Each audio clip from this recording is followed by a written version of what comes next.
No.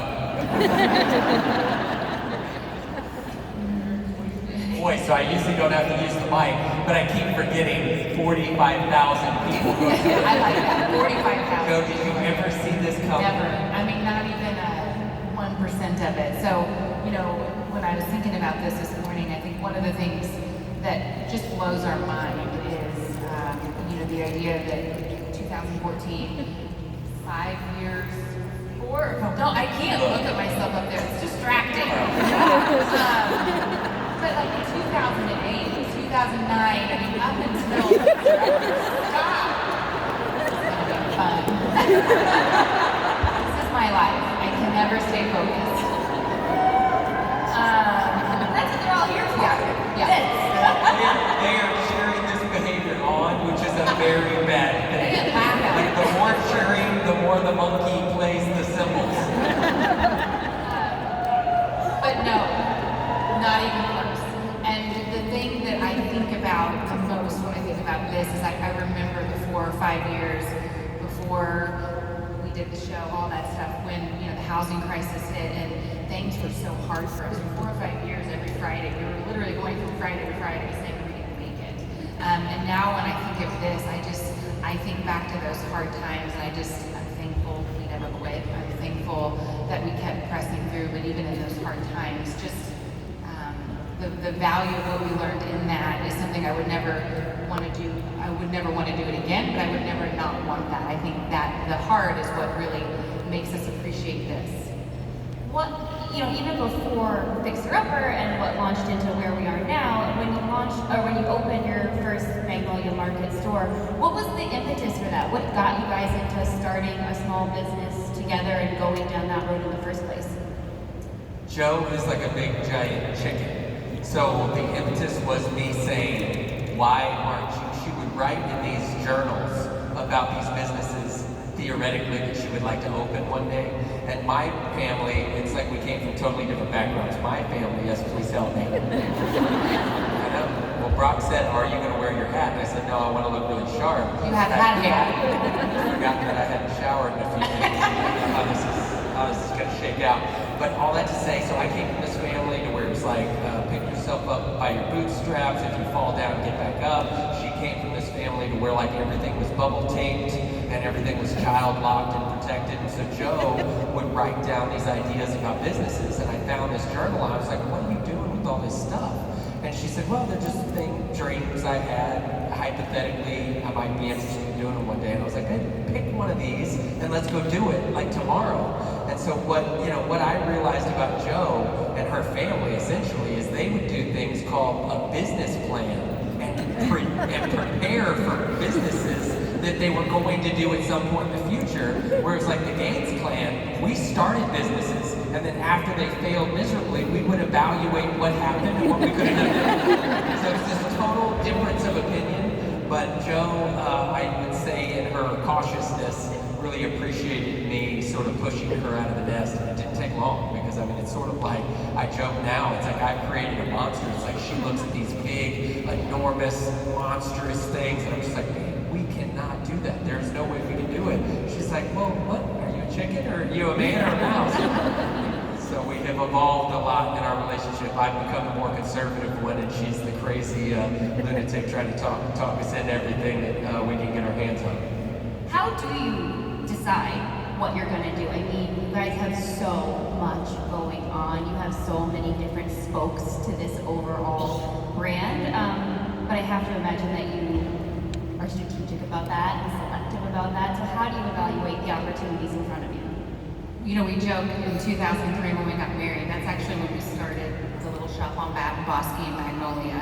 But we didn't think, hey, in 20 years we wanted to be this. We just kind of showed up every day and tried to figure out this business, this retail business. Chip was obviously doing the renovation and all the construction as well. But I think for us with Magnolia, we always felt like she was like our first baby. And so we always refer to her as a little she, as our baby. And now here in 2019, it's like all the things she's gone through, the way we evaluate it is, what is her strength? What does she offer? And we feel like Magnolia is a storyteller of sorts. She tells great stories. She wants to inspire hope, community, home. And so I think for us, anytime something comes our way, we really evaluate it from a, hey, does this make sense within that filter? Does this make sense with time? And we've said a lot more no's than yeses. And as far as strategic, it's hard to say because again, we didn't have this business plan, but it's a gut instinct thing, and it's also a timing thing. And if it fits within that filter, then it's definitely something we will look at. You also do a brilliant job of keeping it all on brand. It all matches, it all goes, it all makes sense. But that's not easy to do, even if you're very talented in that way. So how do you do that, and how do you do that at scale, knowing that you have to have help and more people involved, and you can't be the only one controlling everything that's going on? It's funny you use the word controlling. Can you shut his mic off? Something about controlling. Well, Joe didn't get that memo. I am probably the biggest pain in the butt. I love the details. I think that's where I thrive. Chip is big picture. He's visionary. But I love the details. So no matter what it is with the product that you see, I'm still picking all the product. I still remember the cost, the retail. I'm a freak about that kind of stuff. And so across the board, just within our own company, whether it be what's going out in the newsletter, social media, what are we selling, what are we saying, I really care about that and I love it. So it doesn't feel like work to me. It doesn't feel like I'm in the weeds. I do create a bottleneck and I try to figure out how to not do that. But whether it's a partnership we're doing or just something internally, the details are kind of where I thrive. So. Makes sense. But basically through everything that you guys have already said now, it's one extreme and the other, and that works really well for you. Obviously you're married and in a relationship in that way, but you're also co-founders and co-owners of this business. And so, how important is that for you, and how do you work together as business partners and balance each other out? Great question. Anybody work together with their spouse? Couple? All right. Small minority. We make this plea to some extent because it's not easy. That it's like, don't model something that you see on television and assume that this is for everybody, because I would argue at the end of the day, this is really not for everybody. And even as we statistically ask how many people out of 45,000, I think like 8 of you raised your hands. I'm really overselling how many people there are in this room. But it's fun to think, what if there were 45,000? But anyway, we were at the Boston game last night. Anybody Boston Red Sox fans? Fighter at the plate, final play of the game. It was amazing. Everybody was like freaking out, and obviously it turned not in our favor in that sense, but it was an amazing game. But that's basically what 45,000 people look like, and this is just like. Forgot what he was saying. No, it's like I was bringing up the Boston thing. Right. I was talking about the game, but as it relates to you, and well, that's what I forgot what I said. I hadn't forgotten About working together. Yes. I wonder how that I'm best to work with. All right, that's the first thing. Oh, that there are so many people in this room and so few people raise their hands, and I think that's the way it should be, because this is a very hard thing to do, which is work together with somebody that you also have a relationship with and a family, so the whole 9 yards. But for Joe and I, it really is a special bond that we're just extremely proud of. It's like we work really well together.